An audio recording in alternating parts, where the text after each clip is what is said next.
여러분 반갑습니다. 안녕하세요. 예, 정말 새로운 뉴 페이스, 네. 예, 동그란 안경이 네. 인상적인 우리 동글 수경님이 나오셨습니다. 네, 자기소개 안녕하세요. 좀 부탁드릴게요. 네, 저는 청어람 ARMC라는 작은 단체에서 대표로 일하고 있고요. 낮에는 일을 하고 퇴근해서는 글도 쓰고 드라마도 보면서 자유기고가라는 부캐로 또 활동을 하고 있습니다. 자유기고가라기보단 작가라고 해야 될 것 같은데 책 어디 있어요? 안 가져왔어요. 안 가져오셨어요? 세상에. 이따가 나중에 이렇게 편집으로 나가겠습니다만 이번에 드라마 비평에 관한 거였나요? 네, 7월 달에 책이 나왔고요. 드라마의 말들이라고 유유출판사에서 출간이 됐는데 드라마 그동안 우리가 봐왔던 드라마 대사들의 이제 제 칼럼을 이제 엮어서 넣은 드라마 대사 막히면 이제 우리 동글 수경님한테 많이도 받더라고요. 물어보면 되는 거군요. 아니요. 기억력이 안 좋아서. 네, 그래서 저도 사실 아시겠지만 저도 모 잡지에 그 드라마 꼭지로 벌써 한 10년 넘게 네. 쓰고 있잖아요. 제가 다음 대타로 이제 이 바통을 이어주고 싶은 동글 수경님이신데요. 우리 동글 수경님 결혼하신 지 이렇게 얘기하면 갓 결혼하신 네, 예. 1년도 채 되지 않았습니다. 예, 신혼 알콩달콩 신혼을 보내고 계시는 분이라 뭐 여러 가지 그러니까 드라마 전문가, 신혼 이런 거를 붙잡고 제가 주제를 그 네. 부부의 세계 그리고 네. 혹은 연애의 세계 이런 네. 문제들을 가지고 한번 이야기를 해보려고 하는데 오늘은 일단 부부의 세계 네. 가지고 들어가 보겠습니다. 신혼이 저에게는 독한 주제였어요.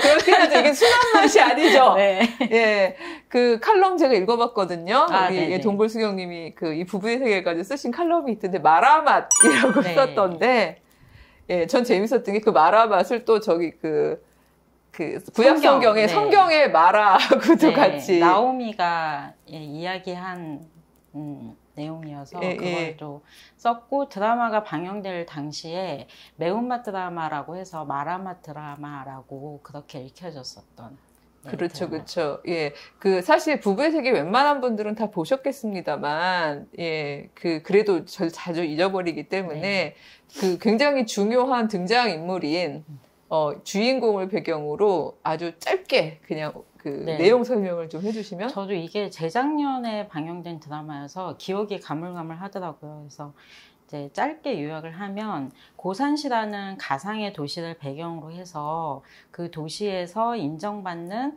의사이자 엄마이자 아내인 지선우와 남편 이태호를 중심으로 펼쳐지는 이야기인데요. 선우, 태호 이렇게 되는 거죠? 네. 김희애와 한 명이 기억이 안 나는데 예, 남자 주인공. 저희는 김희애가 중요합니다. 김희애가 중요하군요. 네. 그래서 드라마는 이제 첫 회부터 되게 유명한 대사인데 완벽했다. 나를 둘러싼 모든 것이 완벽했다. 라는 주제, 그러니까 그 대사를 시작으로 해서 나를 둘러싼 모든 것들이 완벽했다. 첫 회부터 이제 이태호가 불륜을 저지르고 있었다는 게 빵 보여져요. 그러니까 불륜을 저지르는 걸 알기 전까지는 완벽했다는 거, 완벽했다라고 본인이 생각하는 완벽한 거죠. 세계가 사실은 굉장히 이제 그 균열적인 세계였고 사실 이태호가 불륜을 저지르고 있었던 걸 지선우만 모르고 있었어요. 그러게 그러니까 말이에요. 지선우 그러니까 그 이웃 주민들은 다 알고 또 심지어는 도와주기까지 했었던 게 밝혀지면서 벌어지는 이야기입니다. 네. 그 과정에서 아무래도 여주인공 선우에게 감정이입을 할 수밖에 없었을 네네. 텐데요. 내가 선우다라고 생각했을 때 일단 남편 태호의 일단 언행 자체가 굉장히 괘씸합니다만 제일 열받았다고 표현해야 될까요? 그러니까 제일 황당했던 대사는 아무래도 많이 회자가 됐는데 사랑에 빠진 게 죄는 아니잖아 이렇게 하는 샤우팅하는 지가 뭘 잘했다고 샤우팅하는 그 대사인데요. 그러게 말이에요. 네. 사랑에 빠진 게 죄는 아니잖아. 그거 보면서 아 진짜 이태호는 뻔뻔하구나 구제불능이구나 라는 그런 생각도 했고, 저는 이렇게 카메라가 가끔 이태호의 이상한 행동들을 주목해서 보여주는 게 있었어요. 그러니까 1회 때 보면 이태호가 이제 사실은 출장이 아니었던 출장을 갔다가 돌아오는데, 비 오는 날 그 캐리어를 끌고 새벽에 들어오는데, 김희애의 현관에 놓인 김희애 신발들을 캐리어가 다 무너뜨리는 장면이 나와요. 그래서 그 장면이 사실은 이제 김희애가 구축하고자 했던 굉장히 세계를? 완벽한 세계를 누가 무너뜨리는가에 대해서 좀 보여주는 장면인 것 같고, 또 거기서 이태호가 되게 개걸스럽게 먹는 장면들이 맞아요, 나오거든요. 맞아요. 예. 그러니까 이제 김희애가 뭐 불고기 같은 걸 하면은 그걸 막 거기서 쪽쪽 빨면서 막 먹는다던가. 그래서 이태호가 굉장히 뻔뻔하고 또 구제불능의 인간이라는 걸 드라마가 여러 장면들을 통해서 굉장히 반복해서 보여주는데, 그거의 끝판왕이 그 대사였던 것 같아요. 그 동글수경이신데 그 분석하는 거 되게 날카로우시네요. 아니 그냥 왜냐면 그런 미장센까지 보는 거잖아요. 네. 캐리어가 끌고 들어오는데 여주인공의 신발을 뭉개면서 들어온다. 막 이런 것들. 저 괜히 그 장면에 이상하게 꽂혔었던 것 같아요. 근데 굉장히 설득당했어요. 이제 소위 선우가 그려놓은 완벽한 세계를 무너뜨리는 건 태호구나. 외면적으로 보면 또 그럴 수도 있는 게, 사실 태호는 영화 감독인데 별로 이렇게 빵 터트린 영화도 없고, 경제적으로 거의 기여도가 없는 남편으로 나오죠?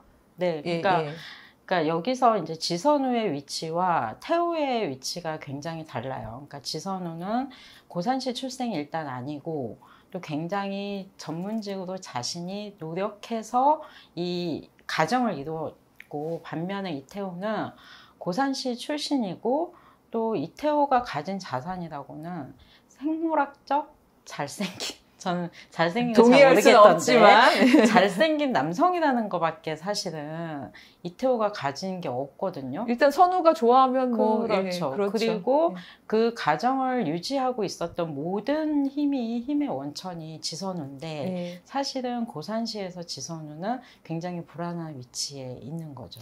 전 그 점에서 그러니까 선우의 입장을 충분히 공감하면서 본다고 하더라도, 그 선우가 너무, 사실 헛똑똑이라 그래서 미안합니다만, 맞아요. 예. 왜 본인의 완벽한 세계를 구축하는 데 있어서, 그러니까 소위 말해서 충분히 무너질 수 있는 존재들에게 의지해서 완벽한 세계를 구축하려고 했을까, 이런 생각도 참 들면서 안타까움이 있었는데. 그러니까 제가 또 인상 깊게 봤던 그 장면이 그 지선우의 그 환자로 나왔었던 그 민현서라는 그 여성이 있거든요. 현서? 민현서. 그러니까 동거남에게서 그 교제 폭력을 기억나요. 그래서 민현서하고 지선우하고 굉장히 특별한 관계가 돼요. 그러니까 지선우가 민현서에게 그 남편의 이제 행동들을 조금 미행을 해서 보고를 해라, 이제 이런 특별 지령을 내리면서 환자한테 그래도 돼요? 특별한 관계가 되는데, 그러니까 민현서한테 지선우가 하는 말이 뭐였었냐면, 결혼은 그렇게 간단치가 않아요. 판돈 떨어졌다고 가볍게 손 털고 나올 수 있는 게임이 아니라고요. 내 인생, 내 자식의 인생까지 걸려있는 절박한 문제예요. 그러니까 이게 지선우가 생각했던 결혼이었던 거예요. 그러니까 자신의 인생과 자신이 낳은 자식의 인생까지 이 결혼이란 제도에 너무 깊게 결합을 했기 때문에 지선우 입장에서는 자신한테 굉장히 불리한 선택임에도 불구하고 자신이 희생을 해서라도 이 가정을 지켰어야 되는 건데, 사실 저는 그 지점에서 굉장히 공감이 안 가기는 했는데. 그렇죠. 결혼이 물론 제도이긴 하고 또 굉장히 오랫동안 그야말로 많은 구성원들로 하여금 지켜져야 하는, 심지어 윤리적인 덕목까지 얹혀져 있는 제도이긴 합니다만, 지선우쯤 되는, 그러니까 저는 꼭 경제적인 지위만 얘기하는 게 아니라 이제 의식을 가지고 있고 어떤 많이 배운 그리고 또 자기로서의 삶을 잘 구축할 수 있는 여자라면 이제 그런 방식이 사고방식이 갇혀있는 게 너무 안타깝다는 생각이 되게 드는데 안타까웠고 그래서 이제 제가 이 드라마를 보고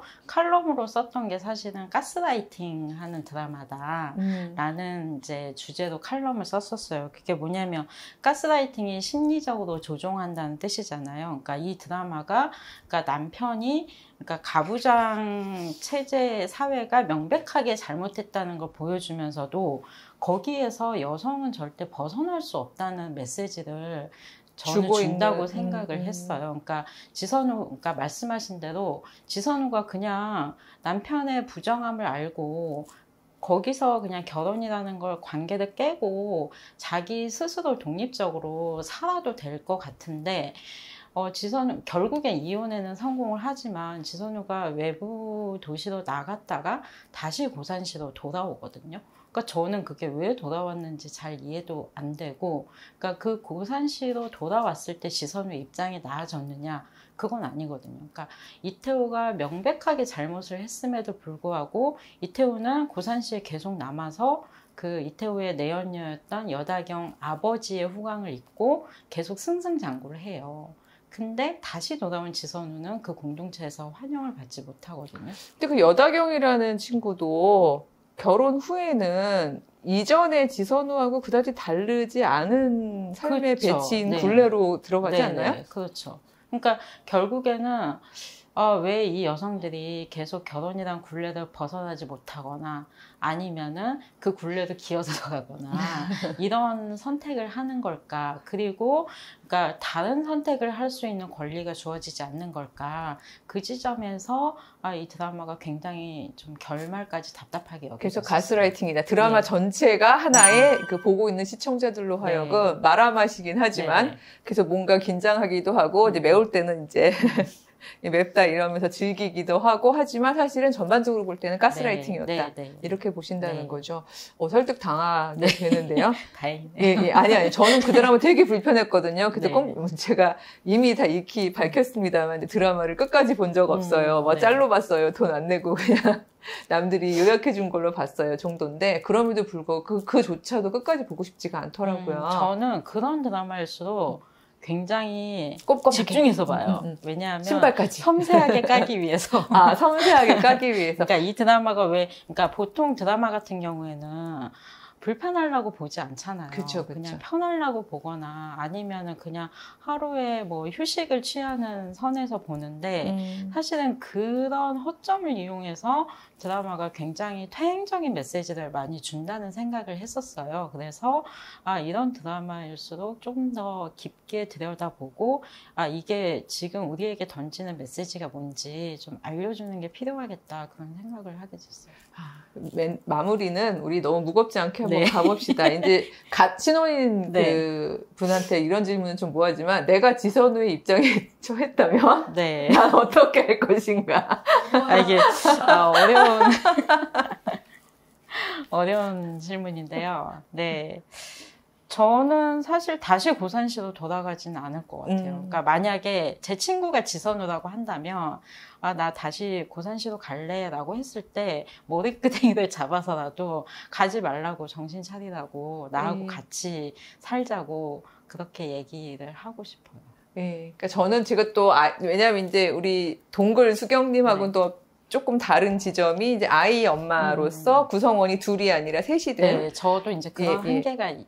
아니, 한계라기보다는 그런 입장에서 또 전 고산시로 돌아가는 거에 동의한다는 뜻이 아니라 그래서 훨씬 지선우는 여러 가지 결정을 하기 어려웠겠다는 생각이 들면서도 안타까웠던 것은 아이를 무기로 사용하고 있다는 지점이었거든요. 맞아요. 남편을 붙잡기 위한 무기로 사용하는 모습을 보면서 그러니까 부부의 세계가 있겠지만 자녀를 낳는 그 순간 그러니까 그렇다고 바로 부모의 세계가 된다는 뜻은 아니지만 부부의 세계 이상의 어떤 다른 연대 그러니까 필요한 것이 아닌가라는 생각이 좀 들어서 안타깝더라고요. 네, 맞아요. 어쨌든 가스라이팅 드라마였다라고 우리가 정리를 한번 해보고 너무 악평을 쏟아내서 괜찮습니다. 다음 시간에는 조금 다른 드라마로 연애 이야기 한번 해보도록 하겠습니다. 예. 네, 감사합니다.